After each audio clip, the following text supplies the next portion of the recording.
The Amundsen-Scott South Pole Station sits at 9,301 feet on the Antarctic Plateau.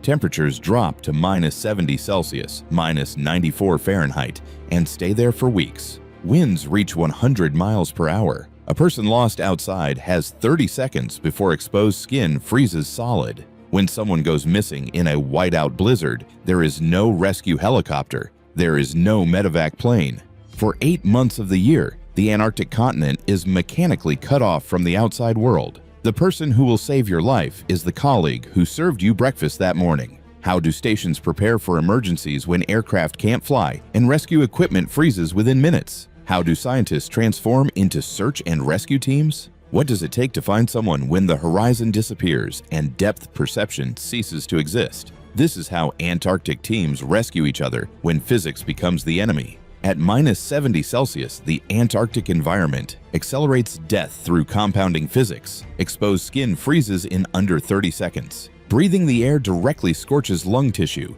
The moisture in a person's eyes can freeze. Touching bare metal with a bare hand instantly freezes the skin to it, causing a cold burn identical in severity to a thermal burn. Katabatic winds at 100 miles per hour turn ice crystals and loose rocks into lethal projectiles. The sound becomes a deafening roar that makes unaided voice communication impossible. The whiteout is the most disorienting aspect. Diffuse light from an overcast sky reflects off the seamless white snow surface, completely obliterating the horizon. There are no shadows. Depth perception ceases to exist. People describe feeling like they're walking inside a milk bottle. Intense vertigo and nausea are common. The wind carves the hard-packed snow into wave-like ridges called sastrugi, ranging from a few inches to several feet high. In a whiteout, they're invisible. A person can trip or crash, sustaining an injury that instantly becomes life-threatening. The mechanical reality of isolation is absolute.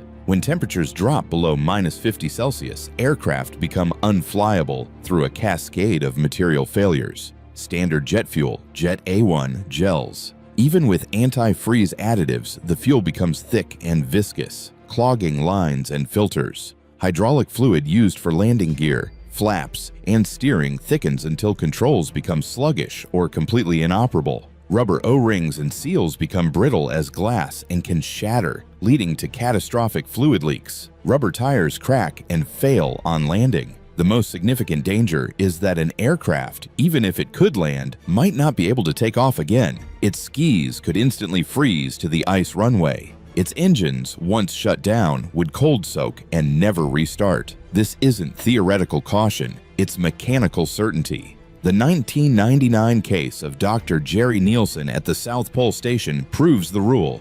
She discovered a breast cancer diagnosis while wintering over. The only help that could be provided was a perilous military airdrop of supplies in the total darkness of winter. The plane did not land. A handful of winter medical evacuations have been attempted since, in 2001 and 2003, but these are once-in-a-decade gambles, not reliable emergency plans. For the winter over crew, this reality is absolute. The skeleton staff can range from a dozen people at a small base to around 150 at McMurdo, the largest station.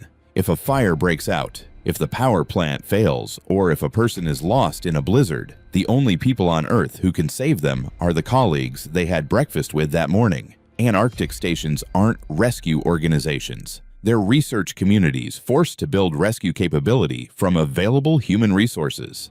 The stations are broadly composed of beakers, the scientists, including astronomers, geologists, and biologists, and tradies. The support staff like electricians, plumbers, heavy equipment operators, IT specialists, doctors, and chefs. Every single person on station is trained as a generalist first responder. This is a condition of deployment. The astrophysicist learns how to use a fire extinguisher and how to package a patient in a hypothermia wrap. The heavy equipment mechanic, who knows how to operate the piss-and-bully snow groomer, becomes a critical member of the medical evacuation team. The chef prepares food and hot liquids for the returning, exhausted rescue team. On larger stations like McMurdo or the British base Rothera, a formal volunteer search and rescue team is established. This isn't their primary job. The SAR team leader might be the station's field camp manager or lead carpenter. Members are selected for pre-existing skills, civilian mountaineering, climbing, or medical experience, physical fitness, and temperament. The critical factor is the ability to remain calm, methodical, and disciplined under extreme pressure. The driving force behind this transformation is deeply personal. The victim is not a stranger. They are your friend, your roommate, the person you watch movies with, the one you've been living with in close confinement for months. Failure means losing a member of the family and having to live with that person's empty chair at the dinner table for the rest of the long, dark winter. When an emergency happens, the station transforms from a research community into a unified command center. The response is built on a tiered system based on the standard incident command system. The first sign of an emergency is the station-wide alarm, a specific tone distinct from the fire alarm. All personnel who are not part of the designated response team must muster, gathering in a predetermined safe location, usually the galley or a recreation area. This serves two functions. It instantly confirms who is safe and who is not accounted for. It keeps untrained people out of the way and prevents them from becoming additional victims. A clear chain of command activates. The station leader or their appointee becomes the incident commander. The IC is not in the field. They remain in the operations room, coordinating the entire response, tracking assets, managing communications, and seeing the big picture. The IC's first questions determine the entire operation. Who is missing? This determines their skill level, their likely gear, and their health. Where were they last seen? This defines the last known point and the initial search radius. When was their last check-in? This starts the clock on survival time based on temperature and wind. What are the conditions?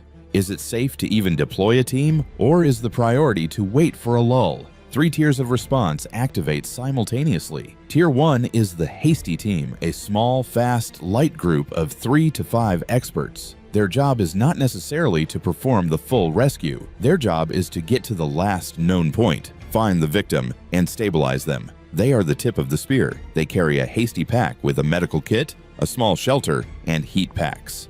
Tier 2 is the support team, mobilized after the Tier 1 team.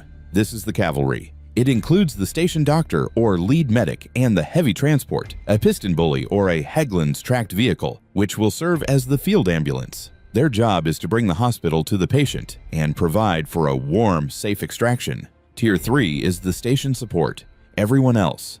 They prepare the station's medical bay to receive a cold-soaked, injured patient. They brew hot drinks and food for the victim and the rescue team. They stand by to help de-gear the frozen, exhausted rescuers. They are the logistical and moral backbone of the operation. You cannot rescue someone in a whiteout if you have not trained in one. Antarctic stations dedicate significant time to drills, turning a disorienting, terrifying experience into a solvable, methodical problem. The most basic safety system on any station is the web of flag lines or rope lines that connect all major buildings. During a blizzard, the station enters Condition 1, the highest alert. Personnel are forbidden from walking between buildings without physically holding onto this line. A common drill for new winterovers is to be blindfolded and tasked with navigating from their barracks to the galley using only the line. It trains their sense of touch and their trust in the system. The grid search is the core lost person drill. A dummy or a fully geared volunteer is placed a few hundred meters from the station in simulated whiteout conditions. At night, or with goggles blacked out, the SAR team must find them.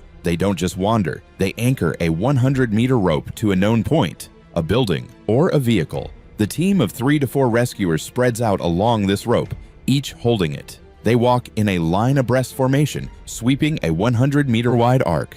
They are not looking because they can't. They are feeling with their feet for any change in texture. Once they reach the end of the rope, the anchor person moves to the end of the line.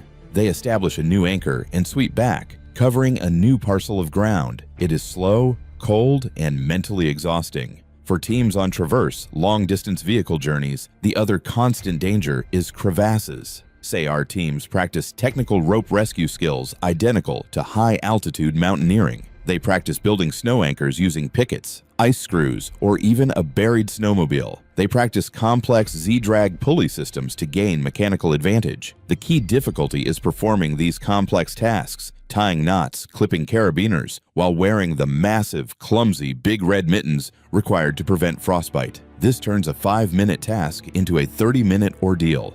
At -70°C, rescue gear is not just unreliable, it becomes actively dangerous. Rescuers must plan for their own gear to fail while trying to save someone else. Many metals lose their ductility at cryogenic temperatures and become brittle as glass. A rescuer could step off a vehicle and a steel ladder rung could shatter under their boot. A carabiner, if dropped, could shatter. A shovel blade could snap in half on the first strike into hard-packed snow. Nearly all normal plastics become useless. A plastic buckle on a backpack, the one holding survival gear, can snap with a simple click. A helmet can crack on a minor impact. Zippers freeze solid and their pull tabs snap off. Polar gear is over-engineered, often using oversized metal D-rings and simple cord instead of modern plastic clips. The tracked vehicles, Hägglunds and piston bully, are the primary rescue assets. They are the warm boxes that move through the storm. But they fail too. A standard lead-acid battery at -60°C has less than 20% of its normal cranking power. It may not be enough to turn over a cold engine. Vehicles are often left idling for the entire duration of a rescue or are kept plugged into block heaters 24 hours a day, 7 days a week. Rubber belts and hoses become stiff and can crack, leading to sudden engine failure. The rubber-impregnated tracks on a Hägglunds can become stiff, increasing the risk of throwing a track, which would strand the rescue vehicle and its team. Electronics fail first. GPS units, radios, and headlamps must be kept inside the rescuer's clothing, against their skin, to stay warm. The liquid crystals in an LCD screen, on a radio, GPS, or medical monitor will freeze, turn black, and become useless. Medical supplies fail catastrophically. Liquid medicines, saline ivrus, epinephrine, painkillers will freeze solid. They must be carried in insulated hot boxes or against the rescuer's body. Medical tape, band-aids, and even the sticky pads for an EKG monitor will not stick to cold, frosted skin. In polar medicine, the golden hour of trauma is reduced to minutes. The primary goal is not complex treatment. The goal is to fight the deadly triad: hypothermia, coagulopathy, blood clotting failure, and acidosis. The rescue team's job is to stop the patient from dying of cold before they can die of their injuries. The first action upon finding a victim is to get an insulating pad, a foam pad, under them.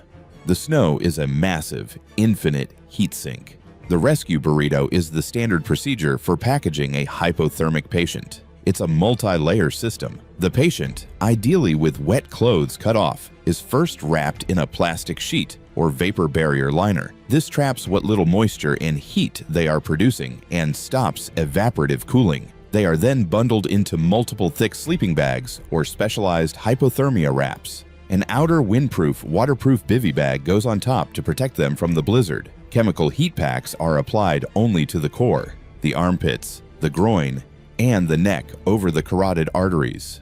The most critical rule for treating frostbite is counterintuitive. In the field, do not rewarm. If a rescuer rewarms a victim's frozen feet in the field, and that victim then has to walk even 10 steps to the vehicle, the refrozen tissue and shattered ice crystals will cause catastrophic, irreversible damage, leading to amputation. The goal is to transport the patient while still frozen. Back at the station's medical bay, rewarming is a delicate, controlled process. The frozen extremity is submerged in a water bath held at a precise temperature, 37 to 39 degrees Celsius. This process is famously excruciatingly painful, as the nerves wake up. The patient is typically given strong narcotics to endure it. Rescuers are trained to handle a severely hypothermic patient like a fragile piece of glass. If the patient is moved too roughly, the afterdrop phenomenon can occur. Cold, acidic blood from the arms and legs is shunted back to the body's core, dropping the core temperature even further. This shock can trigger a fatal cardiac arrhythmia. The rescue is slow,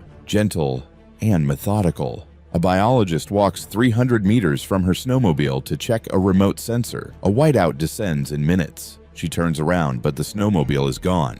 She is blind, disoriented, and alone. Panic is the enemy. She follows her training. Stop, think, observe, plan. She cannot observe, so she plans. She knows not to wander. She will be a moving target.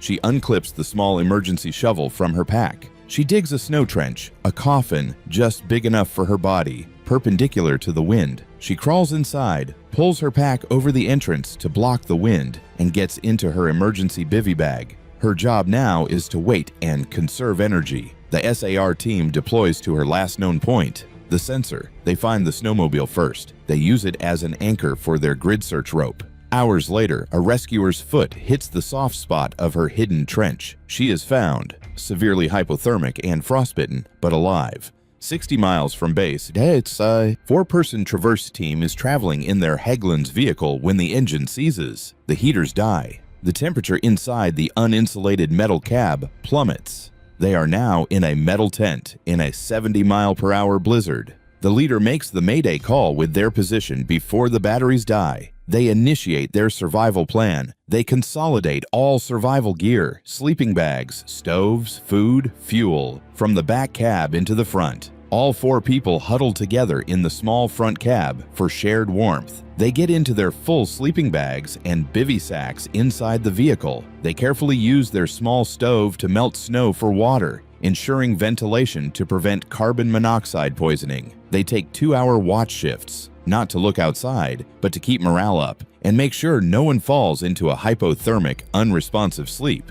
This is a major operation. The Tier 2 team, including the mechanic and doctor, boards the station's other Hägglunds and a piston bully as a backup. It is a slow, 12-hour drive navigating blind by GPS into the same storm that stranded the first team. The courage here is the rescuers' willingness to risk their own vehicle to save their friends. They find the cold-soaked vehicle, quickly transfer the freezing team, and begin the long, slow, dangerous drive home. The rescue succeeds. The patient recovers. The team returns. But winter isn't over. Close quarters living continues with the people who saw your vulnerability, who risked themselves for you, who know what everyone looks like when physics wins for a moment. The empty chair at dinner if they couldn't save someone. Months of darkness still ahead. Live together.